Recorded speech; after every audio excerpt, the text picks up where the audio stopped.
बच्चे हैं जो कि वहाँ बैठ के वो बच्ची मेरी रो रही है, बहुत परेशान हो रही है और हमें बंगले से निकाल दिया है और बोला है कि आप इस बंगले में नहीं आ सकते हैं। अब मेरे समझ में नहीं आ रहा, मेरे पास 81 रुपीज़ है, ना मैं होटल है ना मेरे पास घर है। मुझे नहीं समझ में आ रहा मैं बच्चे लेके कहाँ जाऊँ, किसको कॉल करूँ। और मेरी बच्ची परेशान हो रही है इस वक्त और मुझे नहीं पता कि नवाज़ इस तरीके की हरकत इसको शोभा देती। इस इतना गिर चुका है नवाज़, मैं तुझे कभी माफ़ नहीं कर सकती, कभी माफ़ नहीं कर सकती। जो बच्चों के साथ मेरे कर रहा है वो कभी माफ़ नहीं कर सकती हूँ।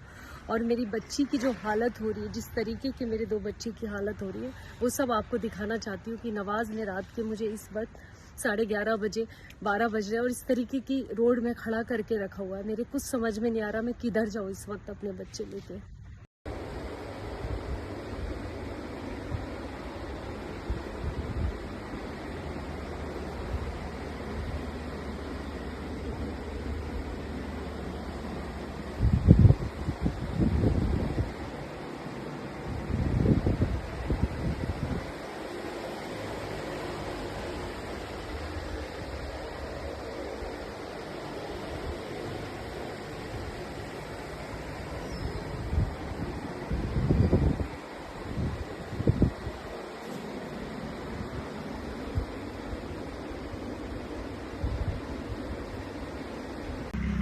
मैं अभी नवाज़ के बंगले से आई हूँ और मेरे बच्चे हैं जो कि वहाँ बैठ के वो बच्ची मेरी रो रही है, बहुत परेशान हो रही है और हमें बंगले से निकाल दिया है और बोला है कि आप इस बंगले में नहीं आ सकते हैं। अब मेरे समझ में नहीं आ रहा, मेरे पास 81 रुपीज़ है, ना मैं होटल है ना मेरे पास घर है।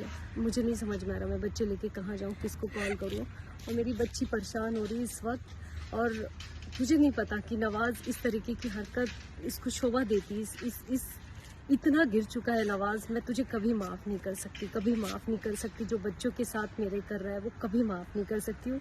और मेरी बच्ची की जो हालत हो रही है, जिस तरीके की मेरे 2 बच्चे की हालत हो रही है, वो सब आपको दिखाना चाहती हूँ कि नवाज़ ने रात के मुझे इस वक्त 11:30 बजे 12 बज रहे हैं और इस तरीके की रोड में खड़ा करके रखा हुआ है। मेरे कुछ समझ में नहीं आ रहा मैं किधर जाऊँ इस वक्त अपने बच्चे लेके।